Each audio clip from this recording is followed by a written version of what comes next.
So 2 weeks ago I completed my first ever ultramarathon, which was the Summit Ben Nevis event by Rat Race. This was a 29-mile route which started in a little coastal village called Inchtree. The route towards Ben Nevis was so beautiful. It was just so remote and we passed through beautiful forests, stunning lochs, and the views were just breathtaking. The route took us to the summit of Ben Nevis, and on the way up we seen even more dramatic views, although not at the summit as the clag rolled in, unfortunately.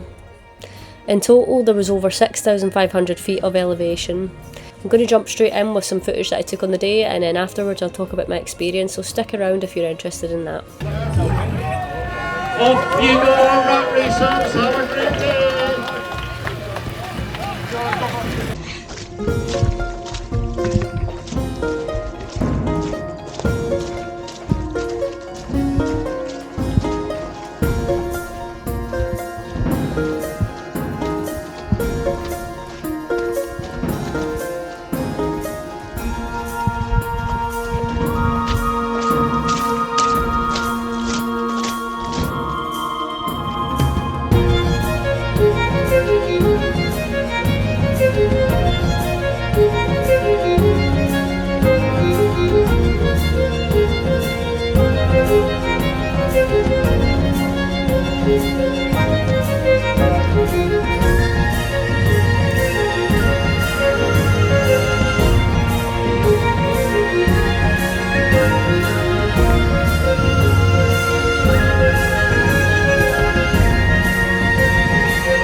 So I decided to sign up for this race because I'd been thinking about doing ultras for a while.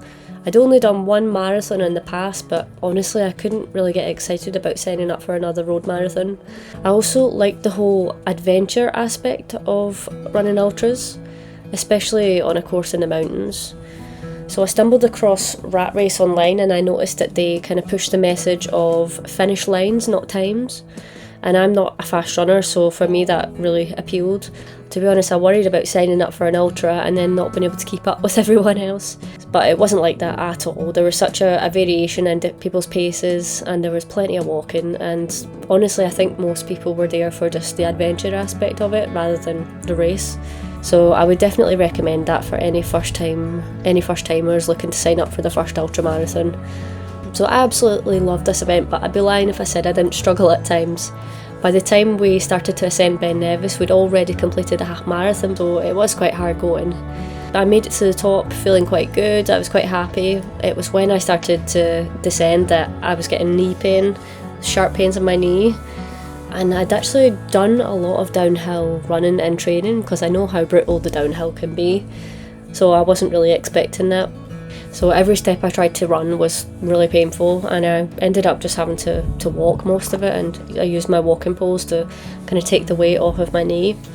So I was really surprised that I actually ended up wearing shorts and t-shirt for most of that event. It was only when we got to the summit that it was quite chilly and I had to pull out my mid layer. But yeah, that was really unusual for Scotland for October, but it was because we had Storm Amy the week before, so the fluctuations in temperatures were a bit weird, and yeah, we were very lucky with the weather for Scotland. But honestly, I was so glad that I was wearing shorts because there were some sections where I literally sank waist deep into bog, so I can't imagine having wet leggings on me just sticking to me for the whole of that event. So yeah, that was a good choice in hindsight. But I did have all of the essential kit with me as well. Obviously I had waterproof trousers, jackets, thermal layer, hat, gloves, etc. So did I enjoy the event? Yes, I really did actually. It felt like such an adventure, and it was a really beautiful route as well. I mean, don't get me wrong, towards the end when I had the knee pain and I had like hot spots starting to develop on my feet, I was thinking, what am I doing? I'm never doing this again. But it only took one day to pass for me to be like, yeah, I would do that again. So yeah, they do other sea to summit events. So they do one up Scafell Pike and they do one up Snowdon. So it's the 3 highest peaks in the UK. So I would maybe do one of those ones next year. And just a top tip if you're considering signing up for a Rat Race event, if you volunteer at one of their events, you get £150 credit towards another event. So that's what I did, and I actually only paid like £30 for this event that I just did there. Well, thanks for watching the video, and if you've got any questions about this event, then drop me a comment below. And also if you've done any ultras that you could recommend, then please let me know in the comments below as well. But thank you for watching this one, and I'll see you next time.